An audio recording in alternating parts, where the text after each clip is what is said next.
Good afternoon and welcome back to the homestead. How are we doing today? So it has been a fantastic week. After I made that last video about the rain, the next day I made that video, and then the next day it rained, and the next day it rained, and we've had a couple days here in a row of rain where, I mean, it's a decent steady rain. And that's the thing, is it's raining all day, and a nice steady rain, not a heavy duty rain. So hopefully things are looking a lot better now. You see things are really greening back up again. They're not so dead looking, and feeling a lot more positive about this year. So we'll have to wait and see. There's a lot of summer left. So let's head into the garden here real quick and check on Jen here. See what she's up to. So the peas have really taken off, and so has the corn. The corn looks really good. Now, the one thing you guys got to remember is that we do not use any kind of synthetic fertilizer here. So all I've done here is just piled on wood chips and waste from the barn. Wood chips and waste from the barn. So this is some really deep, thick, rich soil with a lot of organic matter in it. And as you can see, I mean, around here in Pennsylvania, they say knee high by the 4th of July. And well, we're only on about June 16th and it's already past knee high. Our corn just looks incredible. But the peas here just, as you can see, are just loaded with pods. How you doing, Jen? Good. So, she has her little helpers down here. Where's the third one at? He's over here. Okay, he's over on the other side there. So the three little goslings that hatched out, she brings them out every occasionally with her to give them out and get some exercise. The mums seem to be too interested in trying to hatch eggs. They're not too interested in raising the babies. So, but show them how many peas you got so far. So these are sugar snap peas that you eat the whole pod and all. We're going to go ahead and have some for tonight and then put some in the freezer. But as you can see, the stalks here, I mean, they are loaded up this year, where we should have several pickings off these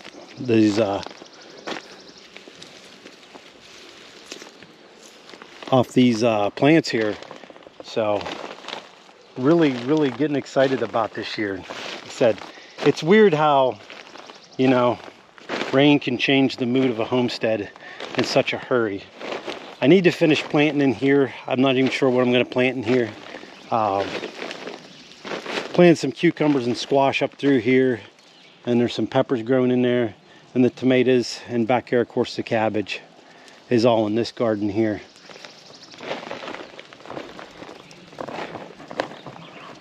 So let's go down and look at that potato tower. I wanted to kind of keep you guys updated on it and see what I'm thinking about the potato tower so far.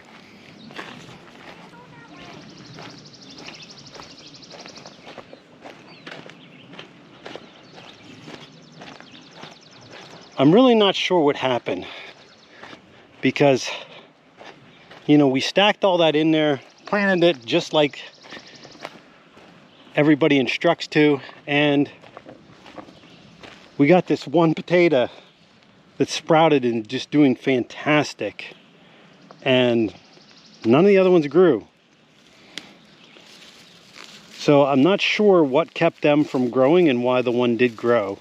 So now in the manure here, that's a voluntary, that looks like a pumpkin maybe.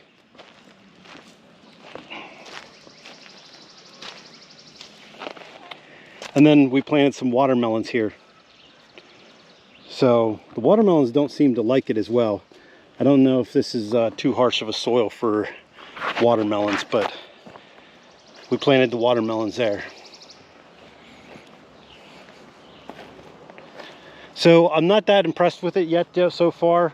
I want to see how many potatoes I get out of that thing. I did plant that one sweet potato in the middle. I don't know. We'll have to wait and see what happens there. I didn't build a second one like I said I was going to, just hadn't had the time. This year, it seems like time's flying by me.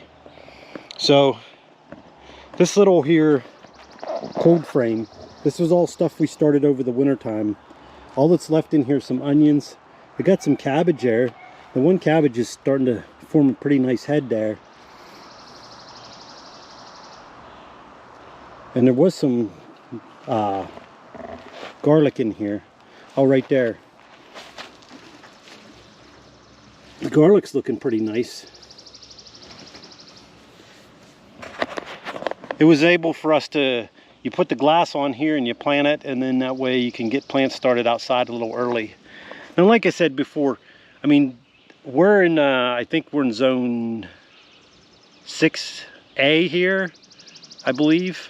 You know, so the one thing you got to learn is that just because somebody says something on YouTube about this is how they do it, doesn't mean it's necessarily going to work in your zone. So, and doesn't need to necessarily mean it's going to work in your environment. The one thing you got to do is, like I said here, is I like to plant things, take note of what happens, and then make corrections and try it again. And keep trying and trying, and until I get it perfected into what'll work best in my environment. And I even find that some of this stuff will work on one side of the property, but it doesn't necessarily mean it's going to work on the other side of the property. That you do have microclimates. And look at that.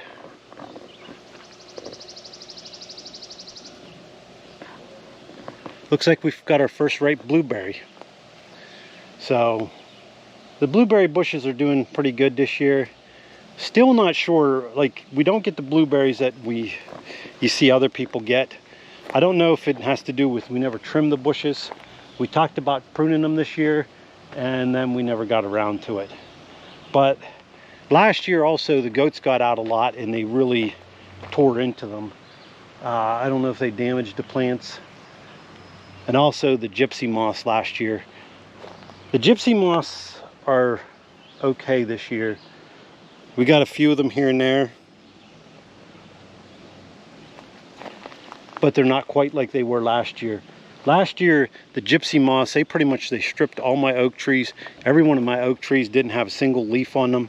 And then it seemed like they went after the oak trees first, and then after that they moved on to a lot of the fruit trees and some of the birch trees. And then that's about when they went to caterpillar, or went to to moth, and they took off and they left us.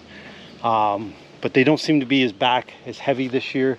I see a couple of them here and there. I've just been taking care of them as I see them. The thing is, it's, you know, you have to spray up into the trees, and I just don't have that capability. You almost have to pay somebody to do it, and I didn't do that. They do have a lot around here where they do have that service where you can hire people in. I see our neighbors, they had helicopters come in and fly over, but that's a private hunting club, and I think that, you know, all the members pitched in a little bit of money to pay for it and made it worthwhile where they could divide up the cost enough to get it done.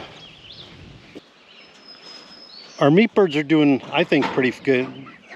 They're about 4 weeks old now.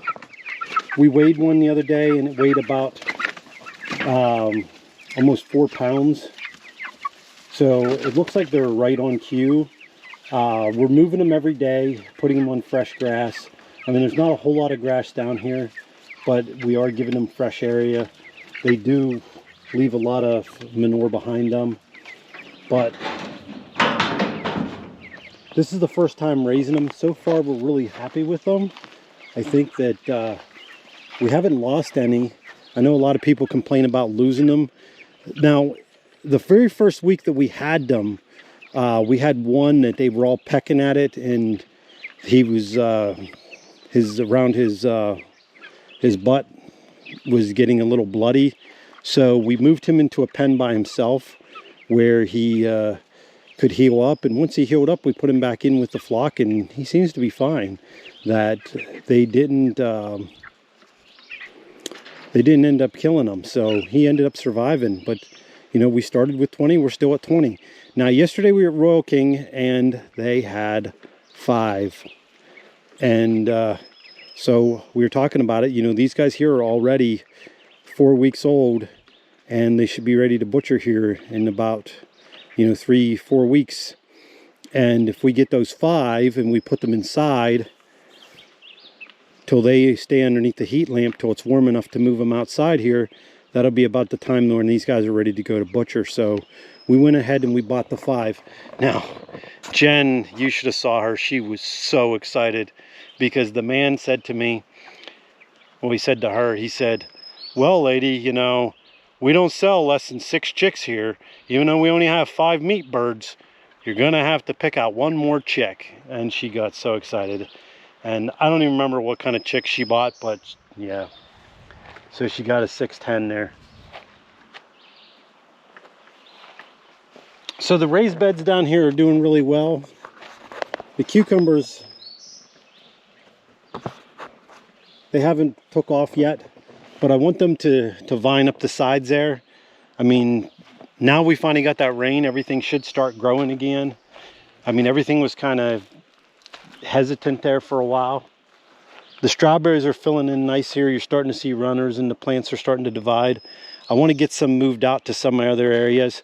Down here, I did pull out the broccoli. We ate all the broccoli. We had a couple meals of broccoli. Never seemed to get enough broccoli planted. And anyhow, I transplanted in these sweet potatoes here to see if how the sweet potatoes would do down here. I think last year, if I'm not mistaken, I mean, that's the problem is whenever you forget, whenever you do a experiment, is we did plant them on this end of the bed there, and they did pretty good. We ended up with quite a few sweet potatoes, but we'll see how they do this year. So let's head on out there to check on the cows and see what they're up to.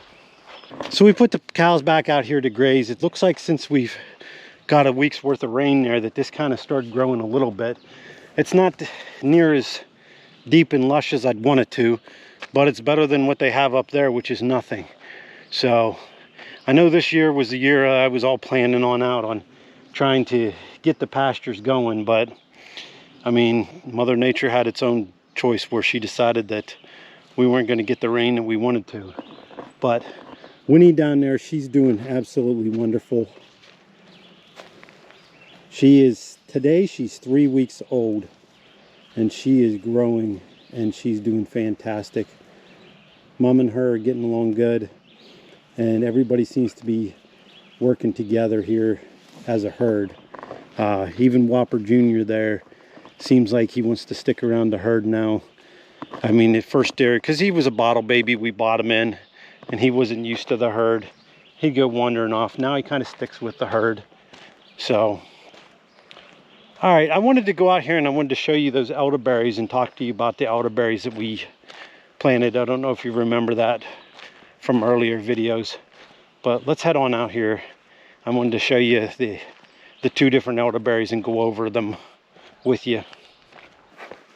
So I talked to you before about the little experiment I was doing with the elderberries. So this section of the property right here, it pretty much always stays wet. I mean, even when it was the driest times, it was still wet in here. There's always moisture in here. A lot of times there's even actually running water in here. So we planted a couple elderberries in here, and then we planted a couple elderberries back by the house.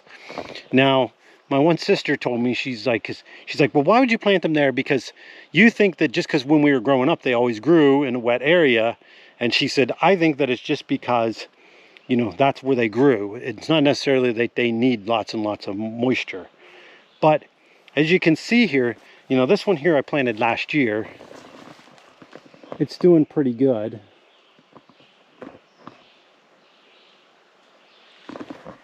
Now this one down here, as you can see, it has a couple blossoms on it where it's actually going to blossom this year. We might get a couple little batches of elderberries off of this one here. But this one here, I just planted it this year here. The nice thing is, like I said, I didn't have to worry about watering it because, well, it lives in a swamp. But I think it's doing pretty good. Now, when we first planted them out here, we had to clear out a lot of trees and get some sunlight down here. And once we did that, then they seemed like they did a lot better.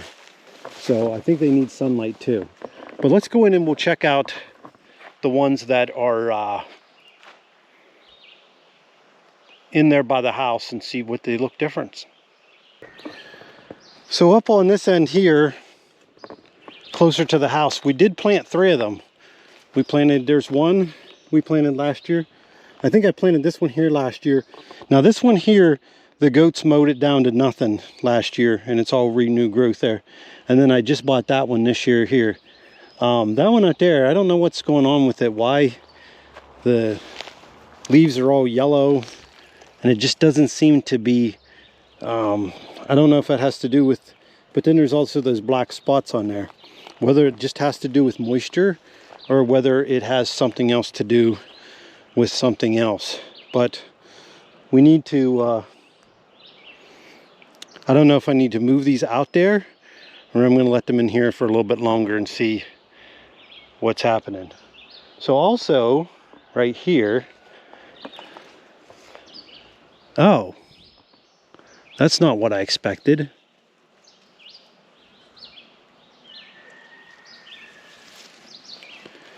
There's Miss Polish sitting on some eggs. I don't know if she's going broody. You can see her in there. There was a turkey sitting on that clutch last night and I had to take the turkey off. I couldn't believe that she's broody again. Two Wing, the one that just hatched out the babies, she came up here and must have laid for about a week, and then now she's going broody again. So we're gonna have to see what's going on there. Okay, well, that's about all I have for today. Just wanted to check you guys in and see how things are going. Let you guys know that everything's going great here. So thanks for stopping by the homestead, and I'll see you guys on the next one. Goodbye. Come on, baby goslings. Come on. Come on. They don't want to run. They try to take them back the other way. Come on. Come on, baby goslings. So guess who's sitting on that nest down there right now? Who? Acting broody. It's Vendetta.